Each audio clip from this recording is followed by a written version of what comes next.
এসছে। এটা এখন বিকেলবেলা বলে অল্প পায়রা এসছে, নাহলে দুপুরবেলা অনেক পায়রা আসে। ঠাম্মা রোজ পায়রাদেরকে গম খেতে দেয়, আর সকালে তো এক ঝাঁক সারি সারি পায়রা আসে।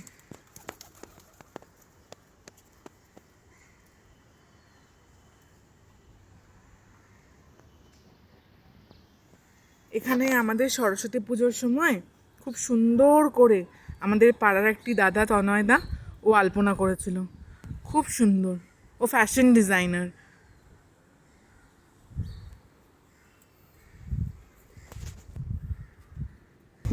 কি করছো ঠাম্মা?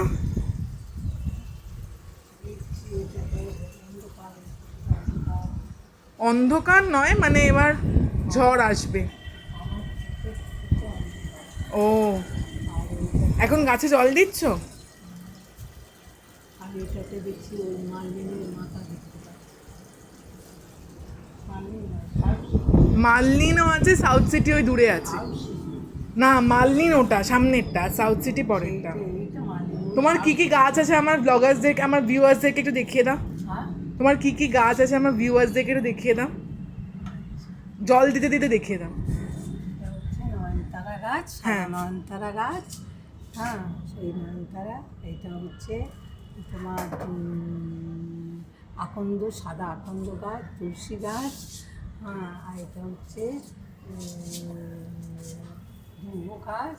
এগুলো হচ্ছে, এটা হচ্ছে লাল নয়নতারা গাছ। হ্যাঁ, আর এইগুলো হচ্ছে তুলসী গাছ।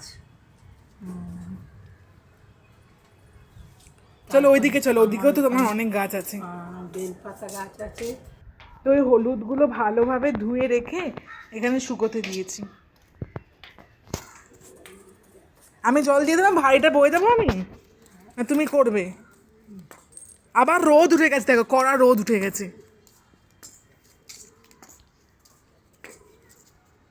হ্যাঁ, আবার বলে দাও কোনটা কি গাছ। তুলসী গাছটা জল দেওয়ার আগে তুমি জুতো খুলে নিলে কেন? জুতো খুলে জল দিতে হয় তুলসী গাছে। তুলসী গাছে জুতো করে জল দিতে নেই। বেলপাতা গাছ, বেলপাতা গাছ, হচ্ছে আকন্দ ফুলের গাছ, শিবের হচ্ছে বেলপাতা, আমার একটা লেবু গাছ আছে, লেবু গাছটা দেখাই। বেলপাতা ফুল। এই তো, এটা লেবু গাছ মনে হয়। না না, না, এটা বেলপাতা গাছ। ও, লেবু গাছটা মরে গেছে, অনেকদিন ছাদে ওঠা হয় না। এটা কি গাছ গো ঠাম্মা?